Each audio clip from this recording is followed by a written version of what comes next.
Hello, everybody. What's up? What's going on? And welcome to the 25th episode of Raptors in One. So, guys, I know it's been a while. I haven't been putting out content as frequently as I was before the holidays, but there you go. That's the reason. Just because it's the holidays, I've had a generously long break from work, and so I've been spending it most of it, if not all of it, with my family, and I've been loving every single minute of it, every day of it. But today I've finally gotten the opportunity to record, as I'm taking advantage of my wife and kids doing their shopping. So, without any further ado, let's get right into it. So previously, I had spoken about the NBA COVID protocols and how that's going to affect the games. I had kind of predicted that maybe perhaps they would have to pause the season, whether it be before or after Christmas, but that didn't happen. Of course, Adam Silver, he decided, you know what, even if the players are asymptomatic, they're going to keep playing. And I have opinions about it. To be honest, that's I think it's a risky move. I get it. We're all double vaxxed, and some of us have booster shots as well. Especially in the NBA, they're on top of it. Most, if not everybody, except for I know Kyrie Irving, he hasn't gotten it, and maybe a handful of other players. But for the most of the NBA, all the players have gotten their shots and they're playing. I wouldn't take that risk, but I get it. It's a business at the end of the day. Is it more important than health, though? I don't know. If you don't have players healthy enough, your ratings will suffer. And of course, so now with most of the players starting to constantly go on these protocols and missing games, that is exactly what happened with the Raptors. So, getting right into it, the first game of these protocol games, I call them the protocol games. The first of these was against Cleveland. And I gotta say, man, we pretty much lost our full starting five and a few of the bench players. We pretty much were like riding the bench and signing up players for 10-day hardship contracts. And mind you, there were some gems that came out of it, namely DJ Wilson. He's been a standout. Now, I don't know this guy and I haven't followed him, but there have been a lot of other people on YouTube and even the media that have been following this guy, and it seems like he was a steal. So much so that people are wondering if they should give him a contract. To be honest, I feel like a 2 or 3 game sample size is not enough, but it's definitely encouraging. It's definitely worth a look. I would maybe perhaps give him a contract for maybe give him a few more 10-day contracts, see how he does. But yeah, definitely, at least from what I saw, there's something there for sure. There's something there. But again, the game against the Cleveland Cavaliers, having missed most of our starters, as anybody would have guessed, it was a blowout. We were blown out. I didn't get to see much of the game again because I was, doing the baby daddy thing and whatnot. But I gotta say, whatever I saw, I mean, the Cleveland, they had most of their players. I think they were just missing like one or two players, maybe key players. But for the most part, they had, they had Ricky Rubio, they had Kevin Love. I think Evan Mobley may have been missing in action. I'm not entirely sure. But, I think he was there, or Jared Allen was there. One of them were there. Anyway, I didn't get to see much of the game. Point being, we didn't have most of our players, and as a result, we lost. But having said that, I gotta say, some of the players that did stand out in that game for me, I would say Watanabe. Man, Watanabe was the man in that game. Like, easily the player of the game. He had 26 points, 13 boards, 11 for 20 shooting. Now, everybody keep the field goal percentage stats in mind, especially for Watanabe, because I'm going to come back to Watanabe in a bit. The other person who contributed was Chris Boucher. He got 21 points, 5 boards. Now, of course, he got a lot of playing time, and because of that, that kind of translated into his production. Having said that, though, like I've mentioned in my previous videos about Chris, there's one thing that really I cringe on when he does, which is taking those 3-point shots. Oh my goodness. He was 2 for 10 from the 3-point shot. 2 for 10. Buddy, as soon as you went 2 for 6 or 2 for 7, I would have stopped trying to hit those threes. I would have tried to look for something on the inside, or, man, like, I get it. Kevin Love is there and, you guys are depleted, but just jacking up those threes, man, that was brutal. Anyway, and of course, like we started talking about DJ Wilson, we got to see his stats line: 15 points and 8 boards. You got 4 steals. Now, that's one thing that I've noticed about DJ Wilson, and we're going to talk about his performance in the Philly game, which was the next game after Cleveland. From what I've seen, he seems to be defensively sound. I'm not going to say amazing or great, but he has the fundamentals. There's definitely something there, and there's definitely room for improvement, but it wouldn't be like, oh, it's going to take like 2 seasons for this kid to improve. No, I think he could improve it very quickly. And if he hangs around people like OG and Gary Trent, who love stealing, who love jumping the passing lanes, yeah, I think he'll do fine. I think he'll be defensively sound for sure. But it seems like he fits into the Nurse's system pretty well. And which is why I was saying, even though I haven't followed this kid, from what I've seen, it seems like there's something there. Fast forward to the Philly game, this time we got Spicy P back, but we still were missing Freddie. We were still missing OG. We still didn't have Kem, and pretty much we were missing quite a few key players there. A lot of production there. We also got Gary Trent back. That's right. That was a lot of production there that we were missing in the game against Cleveland. Having said that, it was a tough loss. It was a tough loss. Again, Philly, they had most of their players. They had Joel Embiid, they had Gary Harris. Yes, they don't have Ben Simmons, but who cares? And they had most of their bench too. They had Korkmaz, so they were good. But it was close. We still kept it close. And I gotta say again, this game, man, Chris Boucher, he was the man in this game. I'll give him this game. You know what? He scored 28 points and 19 rebounds. And an anomaly. This game was an anomaly for this kid because he was 5 for 7 from the 3-point arc. 5 for 7. It's like like what? And I get it. That's kind of what it works. It's like a double edge for him when it comes to 3-pointers. He's not necessarily consistent and he's not necessarily good, but he doesn't let it stop him from attempting them. So it's kind of like he has that shooter's mentality where you could be like 1 for 15 in one game, but you just forget about that game and you just keep on trying and shooting.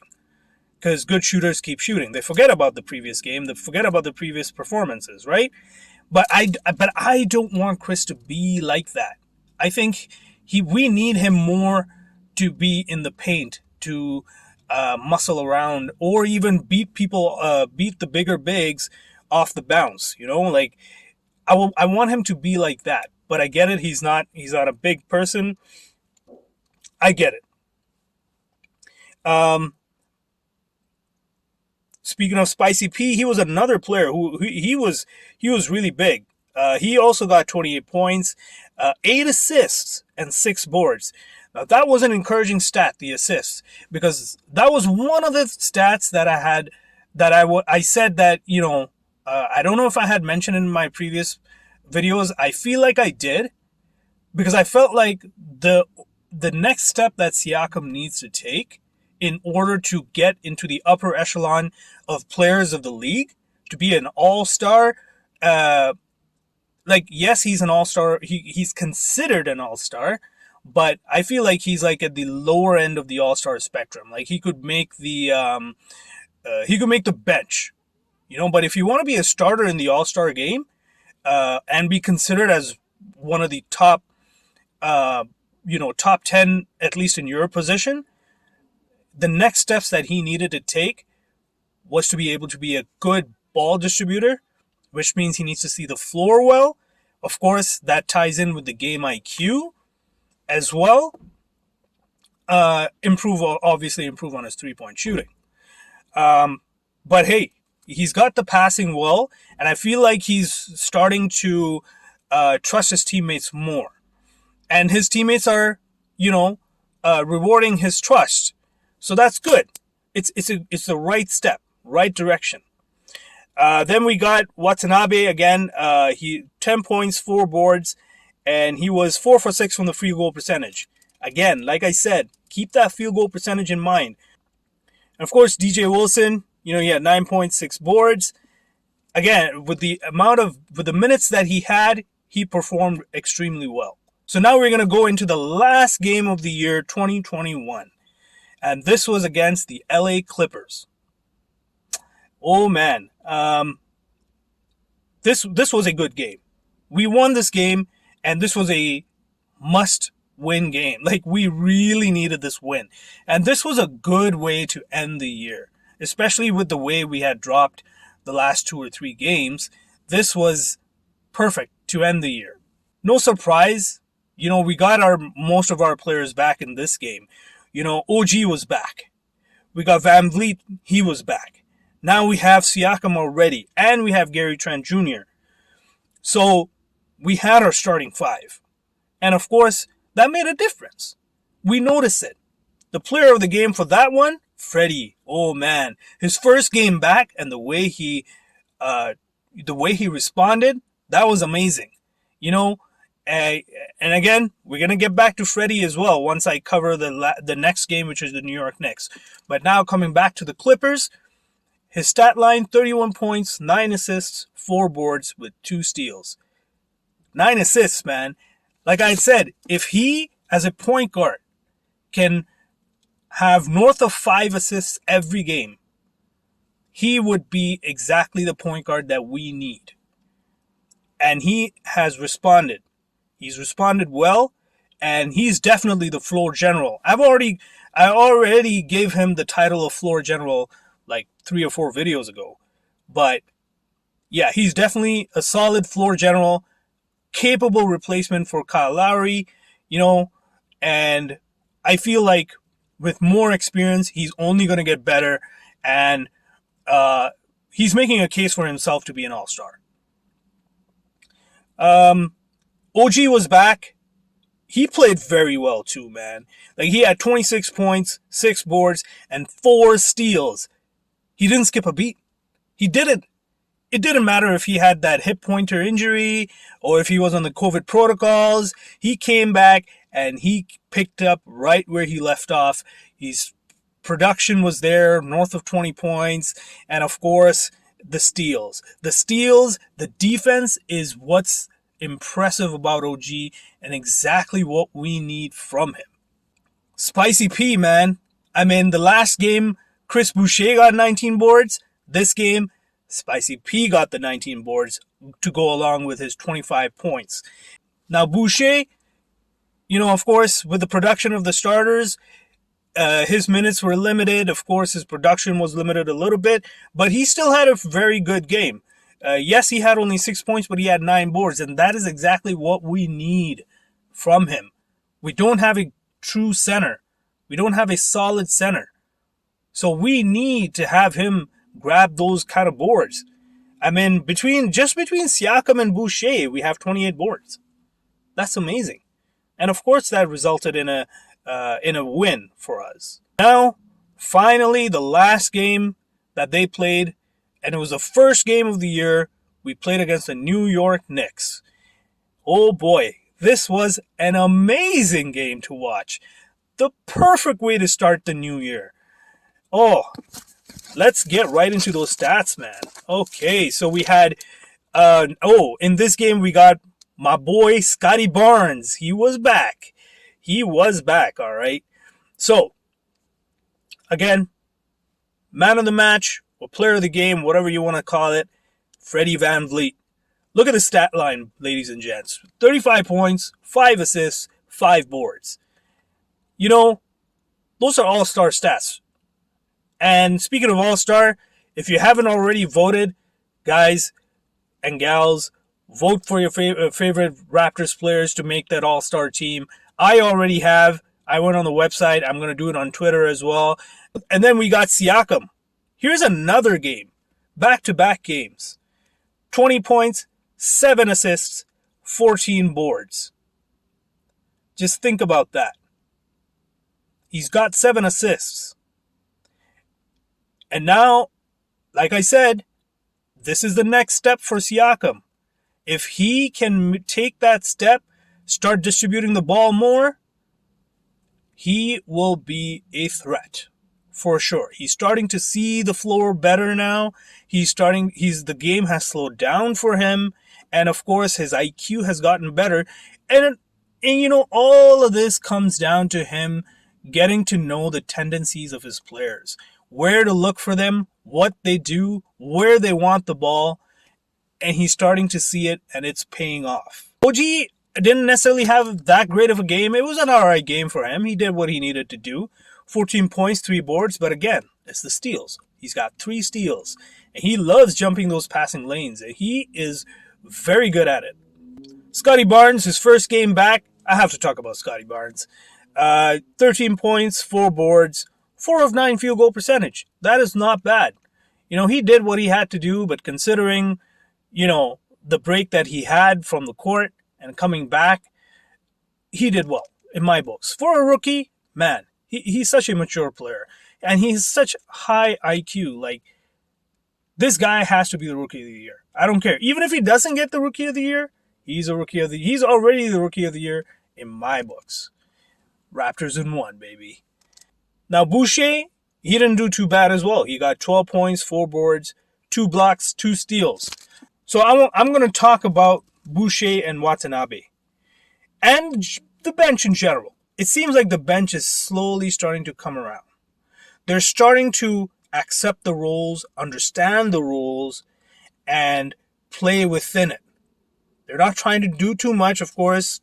Save Chris. I know Chris loves to jack those threes. And every time he jacks those 3-pointers, I cringe. It's like somebody might as well just scratch the blackboard or the wall with their nails or something. That's how cringeworthy it is. But they're starting to accept their roles, and they're doing what is expected of them to get that W. I gotta say that. And I feel like the Raptors are going into the right direction going into this year. Yes, we're 16 for 17, but you know what? I wouldn't be surprised if we make the playoffs. Again, with this whole COVID protocols and players missing games, I don't know what the future holds for this team. But I gotta say, we should make the play-in tournament. Raptors fans, let me speak to you guys for a second.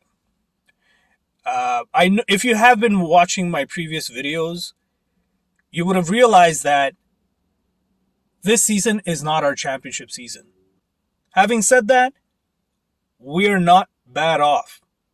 We just need a good center, and it will come. These are our tempered expectations. We got to temper them. They just came back from an awful season in Tampa Bay, away from home.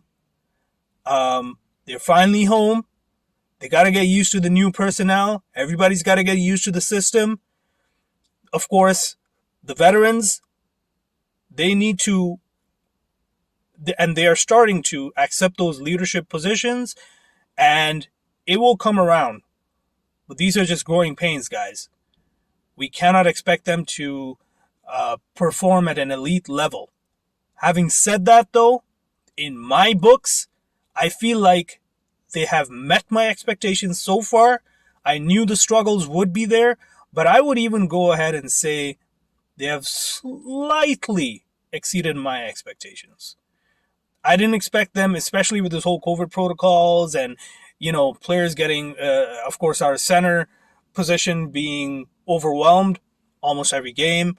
I didn't expect us to perform as well as we have so far, as the record indicates. We really are not that bad, guys. We shouldn't be pushing the panic button. So that's it for me, guys. Hit the comment section. Let me know what you guys think about the Raptors season so far and the personnel we got. Whatever you want to talk about, hit the comment section. If you like this video, hit the thumbs up button. And if you want more content, and again, I know I've been slacking off, but I will get back into the swing of things. And I will put out more content. If you like the content, hit the subscribe button. Until next time, I'm out.